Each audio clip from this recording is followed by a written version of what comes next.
A segunda onda do coronavírus impôs às pessoas o alerta sobre o comportamento que devemos ter neste final de ano diante das celebrações do Natal e Ano Novo. Mas será que as pessoas vão conseguir ficar longe uma das outras? É o que a gente vai saber agora com o psicólogo Kleber Fialho. Dr. Kleber, por que as pessoas não estão mais aguentando ficar dentro de casa nessa pandemia? Olha, existem várias razões. A gente que trabalha com neuroreabilitação, com a neuropsicologia, com a atividade da arquitetura cerebral, como que o cérebro se organiza diante de diversas situações, o que a gente observa é que o nosso sistema, ele cria um sistema de alerta, que é regulado pela amígdala e pelo hipocampo. Se a gente for falar um pouco sobre essa questão científica, para as pessoas entenderem, não com termos técnicos, mas é como se fosse aquele alarmezinho que toca quando passa um gato na cerca. E aí desperta e fica aquele alerta. Isso aconteceu, eu diria, no primeiro momento.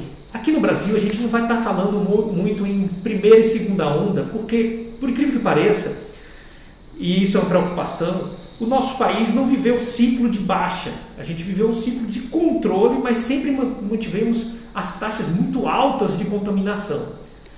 Isso fez com que as pessoas adotassem, no primeiro momento, esse sistema de alerta, que a gente chama de sistema de vigilância. Só que esse sistema de alerta, ele vai se sobrecarregando com o tempo. É como se as pessoas cansassem de ficarem o tempo todo vigiando o comportamento. Esse cansaço é feito com pesquisas, né? A gente tem pesquisas no mundo inteiro que alertam isso. Não acontece só com a gente aqui no Brasil. É uma fadiga da quarentena. E essa fadiga tem uma explicação social e tem uma explicação cerebral.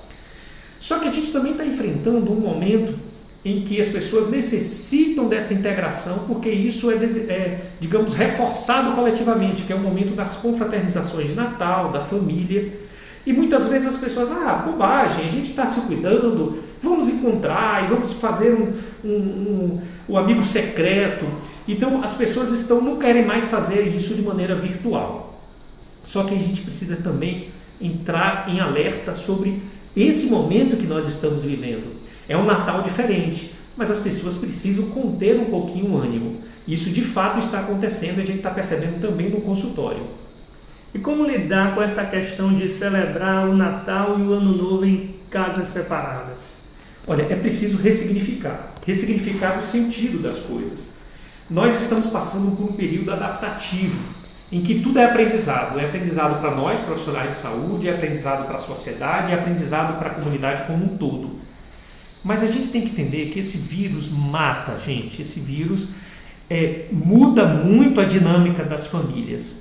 Então é preciso que a gente entenda, por amor, já que é uma celebração de amor, Natal, a confraternização de família, por amor as pessoas devem ressignificar isso, controlar um pouco esse ímpeto.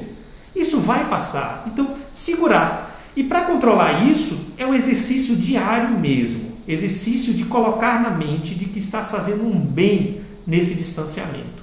Então é preciso isolar principalmente nesse momento os idosos e os mais vulneráveis, aqueles que apresentam qualquer tipo de problema, isso dentro da família, entender que podem existir pessoas assintomáticas dentro da família, então é preciso criar uma rotina diferenciada. Por exemplo, eu vou dar um exemplo, minha mãe está isolada em Salvador e a gente vai fazer esse Natal, que ela tem 84 anos, e Feira de Santana está vivendo um pico absurdo e nós estamos com os leitos completamente ocupados.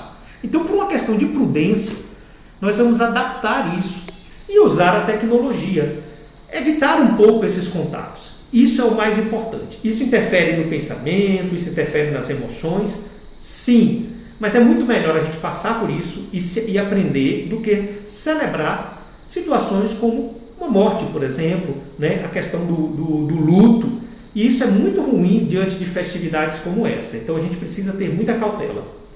O senhor fala em festas remotas, online, mas como não deixar que esse isolamento, cada um em sua casa, tire a alegria nas festas de fim de ano?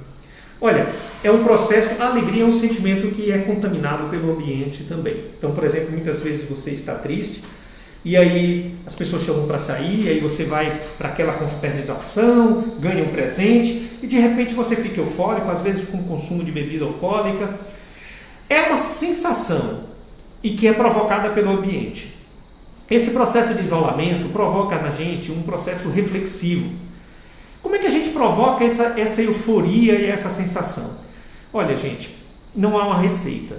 Cada um vai tentar se adaptar de uma maneira própria, característica. Mas existe uma orientação. Qual é a orientação?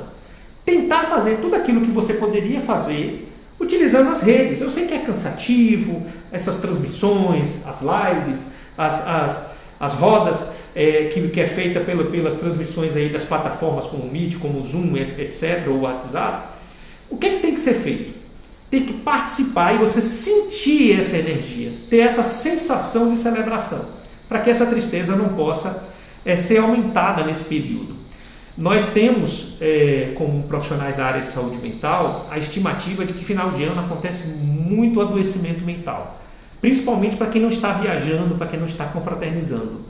Então é preciso refletir um pouco sobre isso, ainda mais nas redes. Quando você olha e está ali, você está um pouco sem fazer nada, e vai olhar e os amigos estão viajando, estão curtindo, estão colocando fotos, muitas vezes até fotos não verdadeiras, né, do passado, os TBTs e tal. Então é preciso selecionar isso e curtir o momento presente. Mesmo que a família esteja distante, curtir a si próprio, curtir o isolamento, curtir a família que está próxima a você, com aquele devido cuidado que você deve preservar os familiares. Isso vai passar. Então vamos ter esses 2 meses que seguem agora com o sistema de controle.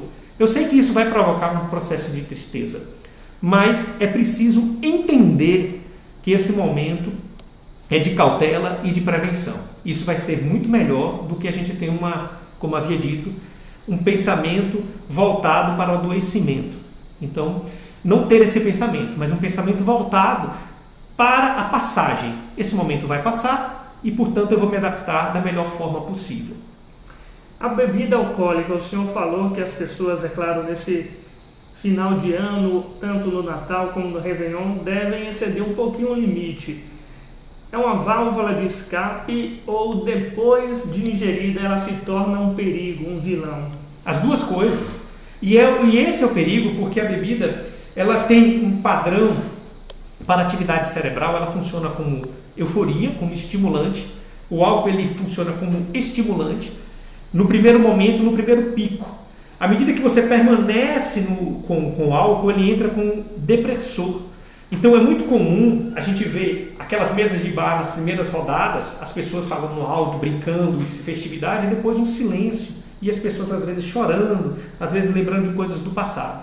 Porque o álcool entra no sistema nervoso, ele entra como euforia e depois ele entra como moderador no sistema de causar um processo depressivo, um processo em que o sujeito ele cai essa sensação. Então, como vai acontecer muito uso do álcool nessas festividades, a gente recomenda o uso moderado.